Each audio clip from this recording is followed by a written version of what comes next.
तो कैसे हैं दोस्तों, आप सभी का हमारे नए वीडियो में स्वागत है। आशा करते हैं आप लोग अच्छे होंगे। अभी इस टाइम मार्च का महीना चल रहा है और खास करके ज़्यादातर करके सब्जियों की बुआई हो रही है। जैसे हमारा लता वर्गी हुई, या फिर कुछ छोटी सब्जियां हुई, या फिर कुछ बड़ी सब्जियां हुई, या फिर कुछ बड़ी फसलें हैं। इन सभी के बारे में हमने डिटेल में वीडियो भी बनाया है। आप जाके हमारे यूट्यूब चैनल पे भी देख सकते हैं कि मार्च के महीने में कुछ चुनिंदा सब्जियों का अगर आप चयन कर रहे हैं तो काफ़ी कम से कम लागत में अच्छे पैसे कमा सकते हैं। ज़्यादा लागत लगाएंगे तो और ज़्यादा अच्छे पैसे कमा सकते हैं। बस हमें कुछ विशेष चीज़ों का ध्यान देना रहता है।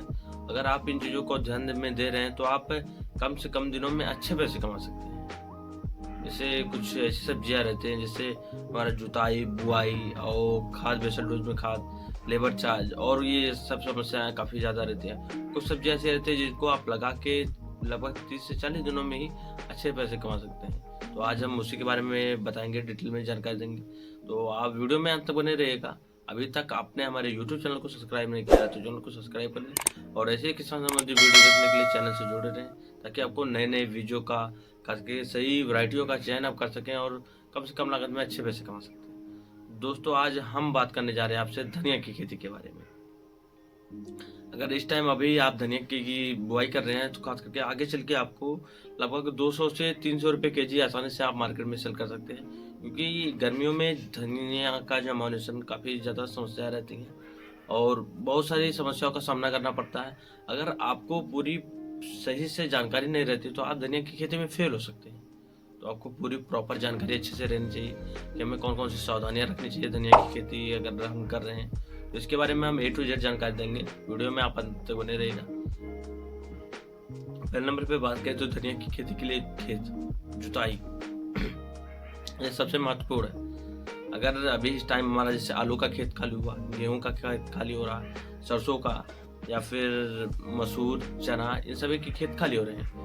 गेहूं का छोड़ के बाकी सभी खेत खाली हो चुके हैं। खास करके गेहूं हमारा अभी 10 से 15 दिन बाद खाली होगा। लेकिन इस टाइम अगर इनमें से किसी का खेत खाली है खास करके, तो आपको अच्छे से खेत की गहरी जुताई करनी है। पहले नंबर पे गहरी जुताई करने के बाद खाद, कौन कौन से खाद डालने हैं ये सबसे महत्वपूर्ण रहता है। आपको देसी खाद कितनी मात्रा में डालनी है, खास करके अगर आप किसी भी सब्जी का चयन कर रहे हैं या फिर किसी भी फसल का चयन कर रहे हैं तो आपको देसी खाद डालना सबसे महत्वपूर्ण रहता है।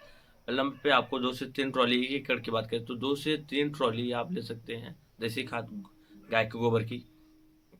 आपको यह ध्यान देना कि आपके गाय के गोबर की जो खाद है वो प्रॉपर अच्छे से सड़ी रहनी चाहिए, 4 से 5 मंथ पुरानी रहनी चाहिए, ना कि कच्ची ताजी गोबर की खाद डालेंगे। अगर इसको डाल रहे हैं आप तो आपके खेतों में दीमक लगने का प्रकोप काफ़ी ज़्यादा रहेंगे। इस चीज़ों का काफ़ी बारीकी से और ध्यानपूर्वक ध्यान देना है। दूसरे नंबर पे बात करें तो मुर्गी की खाद। आप धनिया की खेती में देसी खाद नहीं मिल रही है आपको तो मुर्गी की खाद भी डाल सकते हैं, सरसों की नीम खली भी डाल सकते हैं, और नीम खली भी डाल सकते हैं, सरसों की खली डाल सकते हैं। और रासायनिक खादों की बात करें कि आप रासायनिक खाद अगर आप डाल रहे हैं तो कितनी कितनी मात्रा में कौन कौन सी खाद लें जिससे हमें सही बेसल डोज खाद मिल सके और अच्छे से हम खेत में छिड़काव कर सकें। पहले में बात करें DAP। आप 30 से 35 केजी आप DAP ले लीजिए, उसके साथ आप 12 से 15 केजी आप पोटाश ले लीजिए। सिंगल सुपर फास्फेट की बात करें तो आप 20 से 22 केजी सिंगल सुपर फास्फेट ले लीजिए और साथ में आपको 15 से 20 केजी यूरिया। इन सभी बेसल डोज खादों को मिक्स करके आप खेत में छिड़काव कर दीजिए। अगर आपके खेत में दीमक का प्रकोप है, आपके खेत में टाड़े की समस्याएं हैं, तो आप इसके लिए आप रेजेंट लगभग 3 से 4 केजी प्रति एकड़ के हिसाब से आप छिड़काव करके खेत में अच्छे से खेत की गहरी जुताई करके आप पाटा लगा दीजिए। उसके बाद बीज की बात करें, आपको यह ध्यान देना है कि हमें कौन सी कंपनी की बीज लेनी है जो काफ़ी यह इस गर्मियों के मौसम में काफ़ी अच्छा और शानदार रिजल्ट देते हैं। पहले के जो धनिया के बीज आते थे, खास करके जो नॉर्मल कंपनियों के आते थे, वो बीज खड़े आते थे। इस टाइम जो धनिया के बीज आते हैं वो टूटे हुए आते हैं। टूटे हुए क्या रहता है कि उससे जर्मिनेशन मतलब अच्छा होता है, कम बीज में अच्छा ज़्यादा से ज़्यादा एरिया कवर करते हैं, और जब बीज का फुटा हो जाता है तो उससे ज़्यादा बीज अंकुरित होते हैं। दूसरी सबसे महत्वपूर्ण बात क्या रहती है कि ठंडियों के अकॉर्डिंग गर्मियों के मौसम में अभी गर्मी स्टार्ट भी हो चुकी है, बीज थोड़े ज़्यादा लगते हैं। जैसे हमारा मार्च में थोड़ा ज़्यादा लगते हैं, अप्रैल में उससे ज़्यादा लगते हैं, मई में उससे ज़्यादा, जून में उससे ज़्यादा। तो हमें यह ध्यान देना रहता है कि हम किस महीने में बुआई कर रहे हैं, उस हिसाब से उस अकॉर्डिंग हमें बीज दर रखनी चाहिए।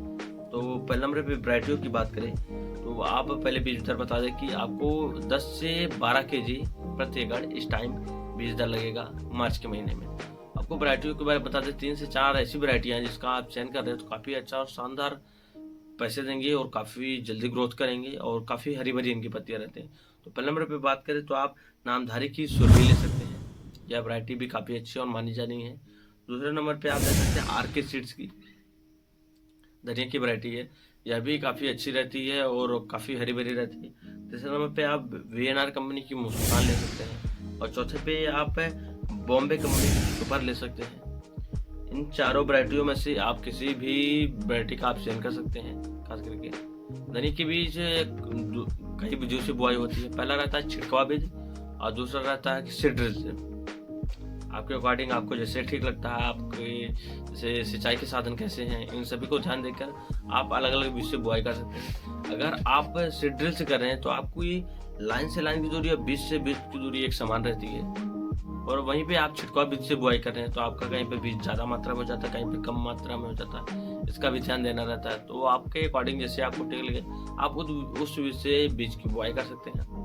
और सबसे महत्वपूर्ण क्या रहता है, सिंचाई।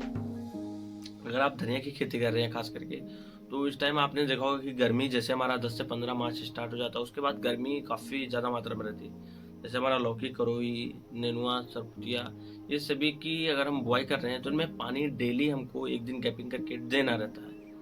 अगर आप धनिया की बुआई कर रहे हैं, आपने खुली हुई से सिंचाई कर रहे हैं तो 1 एकड़ के लिए आपको लगभग 2 लेबर आराम से लग जाएंगे और 1 एकड़ में लगभग 6 से 7 घंटे हमें सिंचाई करने में लग जाएंगे। अगर हमारे यहाँ काफ़ी ज़्यादा ही गर्मी है और डेली एक दिन गैपिंग चलाने से हमें लेबर की चार्ज की भी समस्या होगी।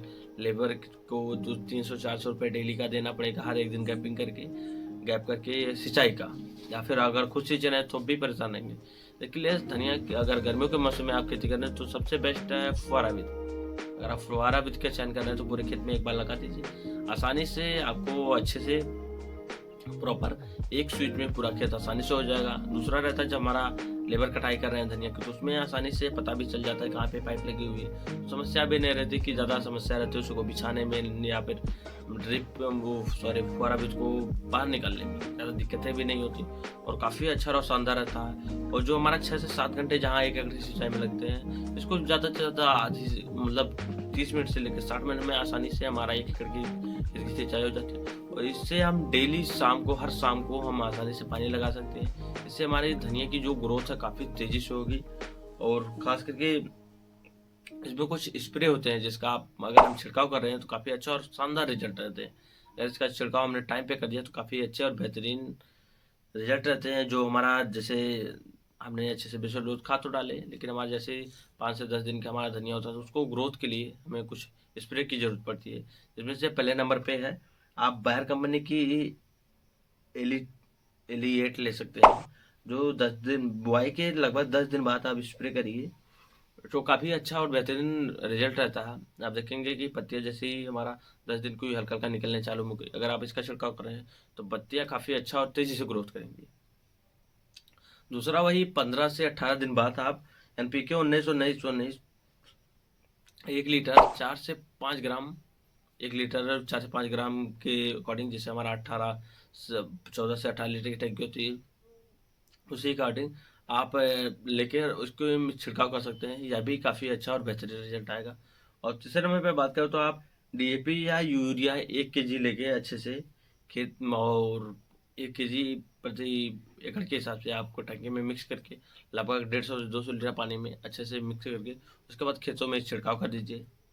काफ़ी अच्छा और बेहतरीन रिजल्ट आएंगे। खास करके आप ध्यान दीजिए कि आपको यह छिड़काव हर 10 से 12 दिन की गैपिंग पे छिड़काव करनी है। और जैसे हमारा 45 से 50 दिन का धनिया होगा वो कटाई के लिए काफ़ी अच्छा और शानदार तैयार हो जाएगा। तो आपको इन विशेष चीज़ों का ध्यान देकर ही धनिया की खेती कर सकते हैं, आपको काफ़ी अच्छा और बेहतरीन रिजल्ट पाएंगे। बाकी दोस्तों जानकारी अच्छी लगी तो वीडियो को ज़्यादा लाइक करें, कमेंट करें, वीडियो को ज़्यादा से ज़्यादा शेयर करें। खास करके किसान दोस्त जो बड़ी बड़ी सब्जियां लगा रहे हैं जैसे हमारा लौकी, कद्दू, इस टाइम तो अब लेट हो चुका है, उसके अकॉर्डिंग आप धनिया की खेती करिए, काफ़ी अच्छा और बेहतरीन रिजल्ट पा सकते हैं। वीडियो को ज़्यादा से ज़्यादा शेयर करिए और जानकारी अच्छी लगी तो वीडियो को ज़्यादा से ज़्यादा कमेंट करके ज़रूर बताएं। और आपको अगर ये किस सब्जी की पूरी डिटेल में जानकारी चाहिए, आप ज़्यादा से ज़्यादा कमेंट करें, कमेंट करके आप ज़रूर बताएँ, जिससे हम आपको नई अगली बेहतरीन से बेहतरीन सब्जी का आपको सेंड करा सकते हैं, पूरी जानकारी दे सकते हैं। बाकी दोस्तों वीडियो पसंद आया तो वीडियो को ज़्यादा से ज़्यादा लाइक ज़रूर करें। बाकी मिलते हैं आपसे अगली वीडियो में, आज के लिए धन्यवाद दोस्तों।